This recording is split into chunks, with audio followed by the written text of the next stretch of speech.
Oke, selamat sore nih Bang Tovan, Bang Ahid. Ya, selamat sore. Pada kesempatan kali ini kita mau bertanya nih.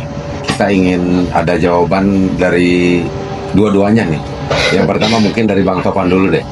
Karena Bang Tovan dan Bang Ahid melihat persidangan yang barusan untuk terdakwa Abi, yang dimana dalam hal ini Danu sebagai klien Abang memberikan kesaksian.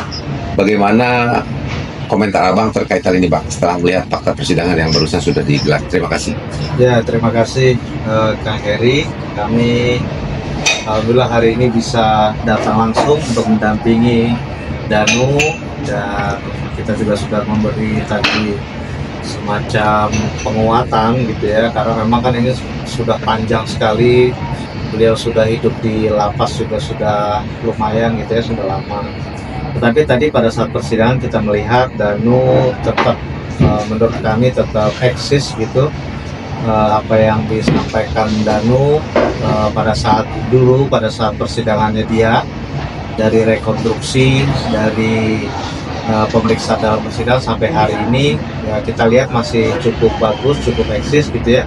Apa yang disampaikan Danu terkait kronologisnya sejak awal kejadian, hanya memang kalau lupa antara jam atau apa, yang memang satu kewajaran menurut kami karena sudah terlalu lama gitu kan, dan dia juga sudah menjalani proses hukuman yang ditetapkan oleh hakim untuk Danu itu, sehingga mungkin ada satu dua hal yang lupa, tetapi itu tidak prinsip.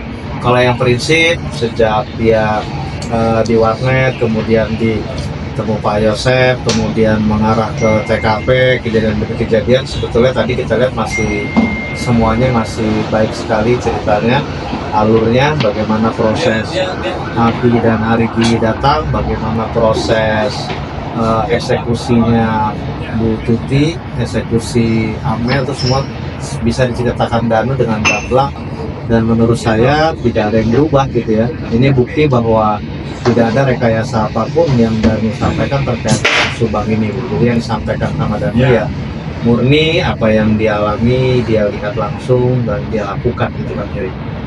Oke, terima kasih.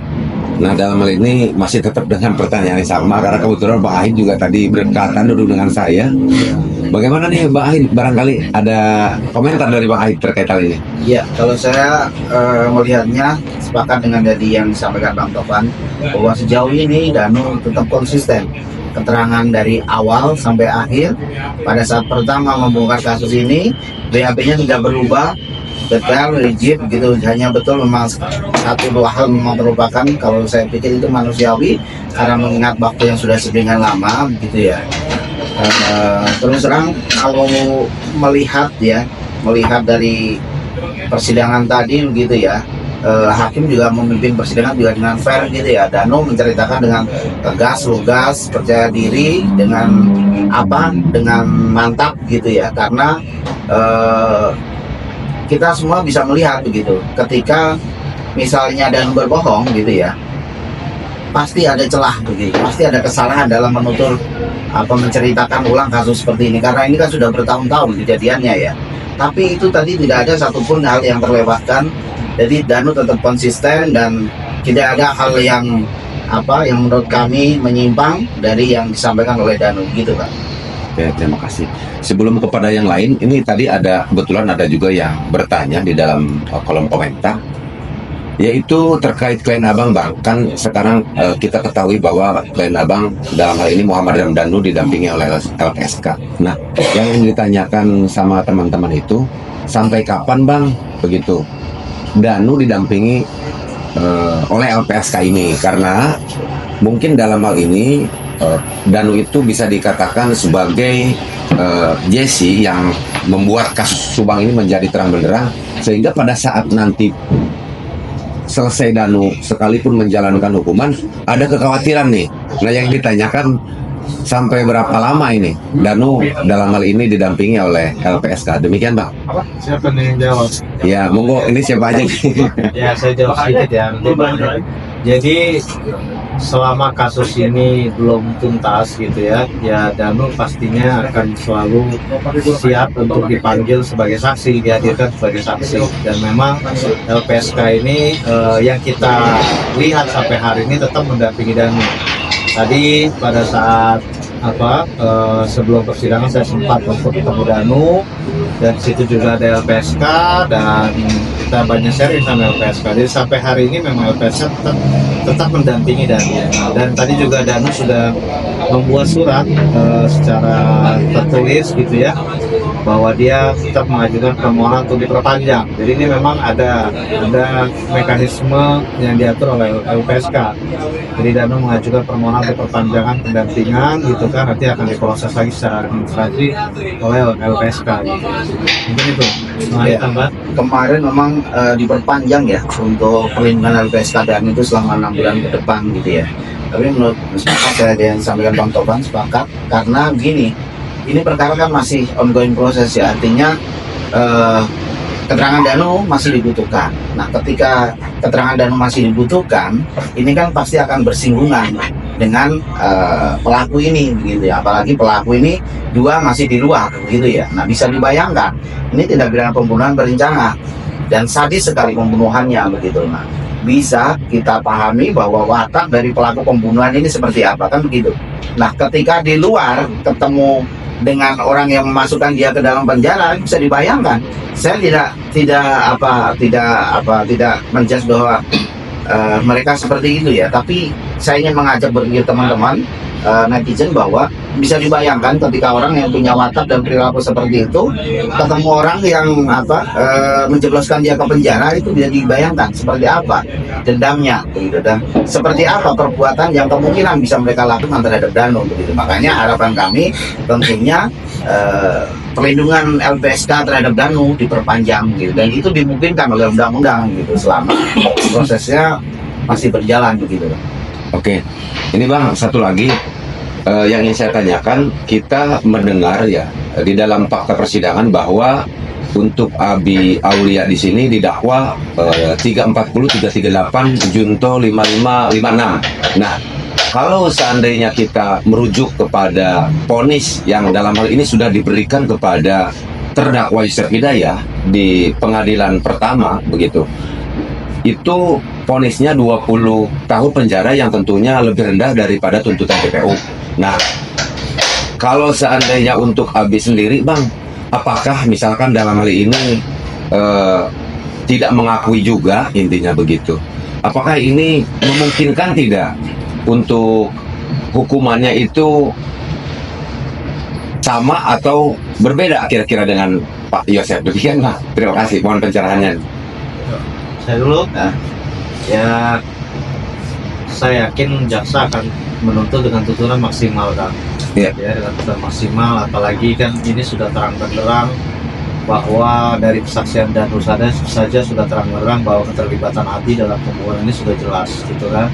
Ditambah lagi nanti saksi-saksi yang akan dihadirkan oleh jaksa, seperti kita pada saat pemeriksaan persidangannya Pak Yosef Danu kan ada beberapa saksi yang jelas melihat Abi sedang apa, sehingga kami meyakini bahwa Abi ini adalah bagian dari pelaku yang melakukan pembunuhan, sehingga menurut kami tuntutan akan maksimal gitu kan. Nanti kita lihat bagaimana pertimbangan hakim dalam hal ini sehingga dia memutuskan putusan yang seadil-adilnya gitu. Tapi kalau saya meyakini ya kurang lebih putusannya mungkin sama dengan Pak Yosef ya, sekitar 20-an lah, tapi kita nggak tahu nanti. Kita lihat, kita nggak bisa mendahului keputusan hakim gitu kan. Tapi kalau dari tuntutan, saya yakin tuntutan maksimal. Siap, terima kasih Bang Ait. Mungkin soalnya sedikit nih supaya tidak salah paham dalam hal ini, apabila mungkin nanti di dalam persidangan yang sekarang dilakukan ini istilahnya terbukti telah melakukan tindak pidana sesuai dengan dakwaan yang disampaikan oleh jaksa penuntut umum. Demikian. Iya, paling pertimbangannya ya alasan-alasan yang meringankan gitu ya. Ya. Itu biasanya menjadi acuan jaksa dalam menuntut begitu. Misalnya dia berkelakuan baik ya, terus kemudian dia sopan persidangan, dia kooperatif gitu ya, tidak berbelit-belit begitu. Karena kan pemeriksaan si Abi kan masih belum pada tahap pemeriksaan terdakwa ya. Jadi memang itu juga menjadi faktor penentu untuk berapa tuntutannya selain disampaikan Pak Topan tadi, berapa tuntutannya. Nah, itu salah satu yang dipertimbangkan oleh hakim jaksa untuk membuat tuntutan terhadap ABI. Gitu. Ya, satu lagi yang ditanyakan kan kita tidak menghitung ya, tetapi saya yakin Bang Ait, Bang Topan lebih tahu ya. Untuk vonis yang diberikan kepada Muhammad Ramdhanu, klien Abang, kan 4 tahun nih sudah potong masa tahanan. Nah, kalau untuk sekarang ini saya tidak menghitung juga nih Bang ya. Makanya ingin penjelasan ke Bang Ait dan Bang Topan, kira-kira berapa lama lagi nih? Ini kalau normatif aja, belum dikurangi remisi dan lain sebagainya. Ya, kami juga belum menghitung secara digit gitu ya, secara pasti. Tetapi menurut hitungan kami sih, ya syukur-syukur tidak sampai setahun lagi lah gitu. Ya tahun depan insya Allah Danu sudah bisa menghirup udara bebas gitu ya. Dan alhamdulillah kami juga mendapatkan laporan dari lapas bahwa Danu ini kelakuannya baik sekali, banyak dipercaya, di dalam rajin gitu ya. Dan ya moga-moga tidak ada masalah-masalah yang prinsip yang dilanggar Danu semasa di lapas gitu lah.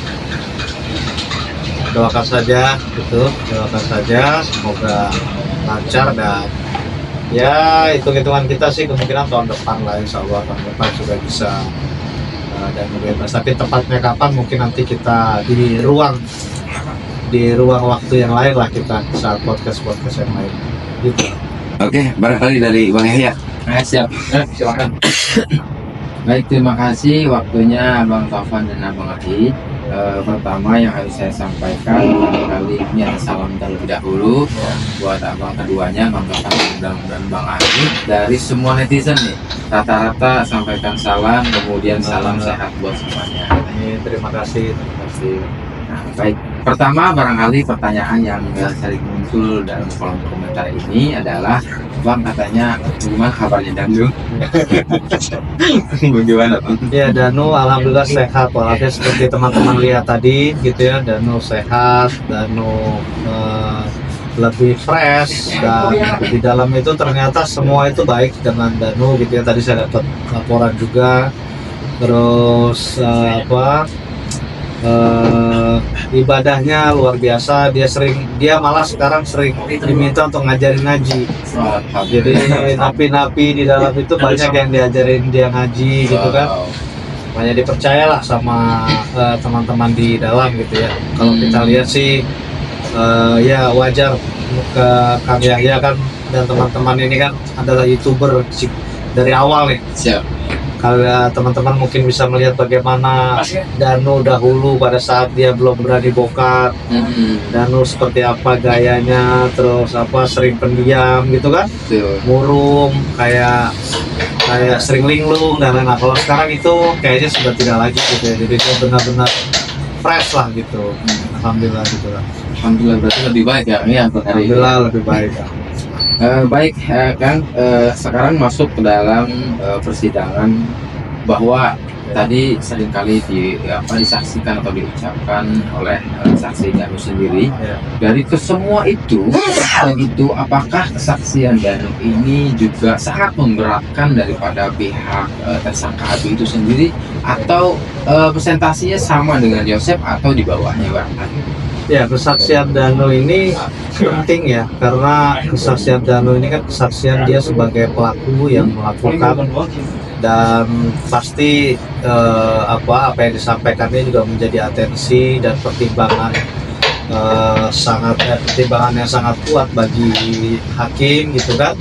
Karena memang apa yang diceritakan Danu ini benar-benar kejadian yang terjadi pada saat hari kejadian gitu. Bagaimana posisi Abi dalam melakukan tindakan pembunuhannya seperti apa yang dia lakukan dengan Bu Tuti, apa yang dia lakukan dengan Amel gitu kan. Terus bagaimana cara mengangkat semua sampai kegiatan hari itu tuntas. Sehingga menurut saya keterangan Danu sebagai saksi ini memang keterangan yang sangat penting menurut saya. Ditambah nanti dikuatkan dengan saksi lain kan, saya ada sekitar berapa saksi lain kemudian dihadirkan. Nah, itu menurut kami ada 3 atau 4 saksi yang juga melihat keberadaan Abi di lokasi gitu kan. Mungkin Bang Ait menambahkan? Iya, karena ini kan Danu sebagai saksi mako.